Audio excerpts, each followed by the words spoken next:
नमस्कार. आपण पांढरा चाफा, पिवळा चाफा पाहिला. तर चाफा वर्गातलाच आपण हिरवा चाफा पाहूया. लपविलास तू हिरवा चाफा, सुगंध त्याचा लपेल का. बघूया आता आपण करूया. तर पहिल्यांदा आपण देठ करूया. बघा काय केलंय. आधी 2x5 जमीन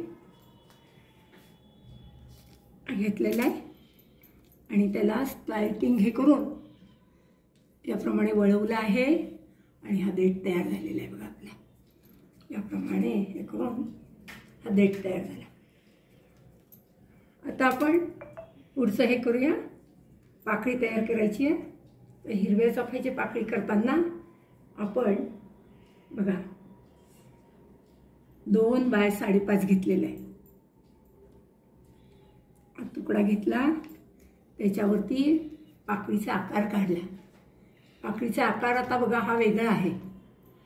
इथे गोलवा येतोय. पहिल्या साधारण बघा 1 सेंटीमीटरला गोलवा येतो, 1 सेंटीमीटरपर्यंत, आणि पुढच्या 4.5 सेंटीमीटरपर्यंत हा भाग निमुळता होत जातोय.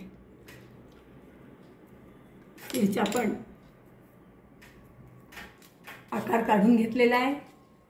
पाकळी कापलेली आहे. आता इथे आपण बघा यातला आपण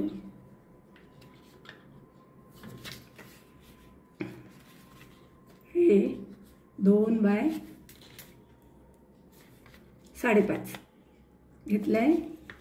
याची घडी घातलेली आहे पेपरची आणि याच्यावरती तर बघा आपले घडी काही वेळेस चुकते. उलट सुलट घडी घालायची ना, ती चुकते आपली. म्हणून आपण काय केलेलं आहे, त्या खुणा केलेल्या आहे. त्या खुणांवरती याप्रमाणे काहीतरी सुरीचं टोक म्हणा किंवा आपल्याकडे बॉलपेन असेल तर बॉलपेन, रिकामा बॉलपेन ना, त्यांनी असं हे करून घ्यायचं आहे. नुसते खूण करून घ्यायची आणि नंतर घडी घालायची. बघा ही घडी घालायला आपल्याला सोपी जाते. उलट सुलट घडी घातलेली. याच्यावरती कापलेली पाकळी ठेवली आहे आणि ह्या आपल्या पाकळ्या तयार झाल्यात. बघा आता आपण फुल करायला सुरुवात करूया. तर हा पहा आपला पाकळीतून राहिलेला कागद आहे. त्याच्यातून मी एक चौकोन कापला आहे. हा पहा हे उर्वरित भागातूनच कापलेला आहे. हे पहा हा चौकोन कापला. ह्या चौकोनातून अशा प्रकारे गोल कापलाय. बघा असा आकार काढून घ्यायचा, नाही तर तसा सहज कापता येतो. हा पहा गोल कापून घेतलाय. हा गोल ठेवला आणि ह्या आकार दिलेल्या पाकळ्या आहेत ना, त्यातल्या बघा पाकळ्या घेतलेल्या आहेत. आपला नेहमीचाच कागद आहे, क्राफ्ट पेपरच आहे.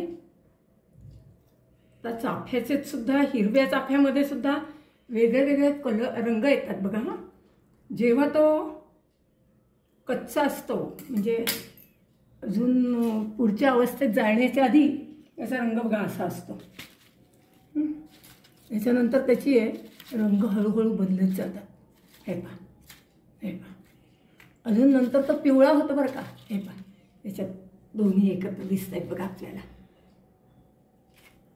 तर ह्याचा एका पाकळीला असा गम लावून घेतला, चिकटवलाय. तर दुसरी पाकळी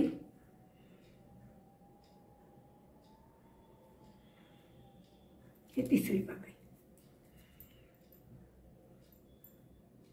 पुरेसा गम लावून घ्यायचा आहे.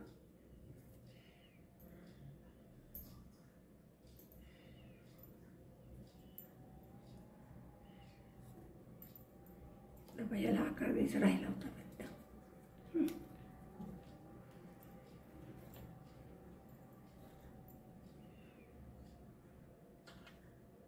आता परत पुढच्या 3 पाकळ्या घ्यायच्या आहेत आणि त्या बरोबर याच्या मध्यावर चिकटवायच्या आहेत.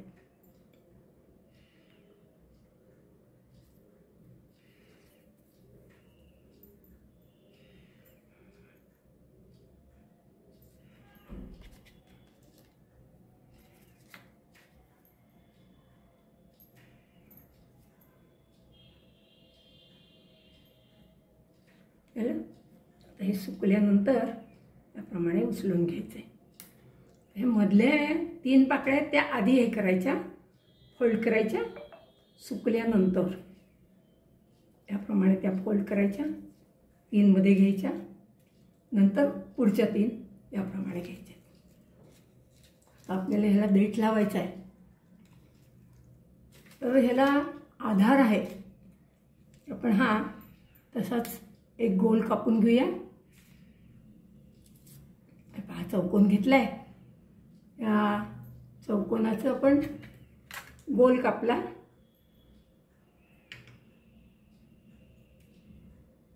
नंतर मध्ये पण थोडंसं अगदी कट दिलेला आहे. नंतर याला अशी उलटसुलट घडी घातली. आपला चतकोर केला होता आपण आकार घडीने. हे पहा. नंतर याप्रमाणे आपल्याला थोडासा भाग ठेवायचा आणि नंतर असं इकडून इकडून कट द्यायचा आहे. बघा हा असा तयार होतो. आता काय करायचं, या पाकळीला आपल्या देठाला अगदी बारीक बारीक कट द्यायचे. तर अगदी बारीक. आणि देठ आपला भरीव असला ना तर बरोबर फुल उभं राहतं, नाहीतर ते जरा डगमगतं. आणि हे आता आपण गममध्ये ठेवणार आहे, गम लावणार आहे त्याला. आणि हा गम त्याबरोबर ह्याच्यामध्ये लावणार आहे फुलाच्या. याचा आधार याला आपण इथे गम लावायचा आहे.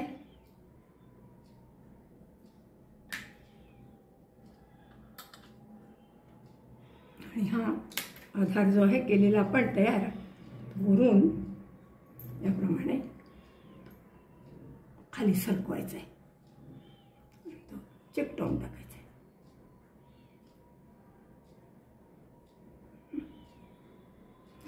फुल तयार झाले बघा. हे मधल्या 3 पाकळ्या परत आपण आतमध्ये हे दुमडून घेणार आहोत.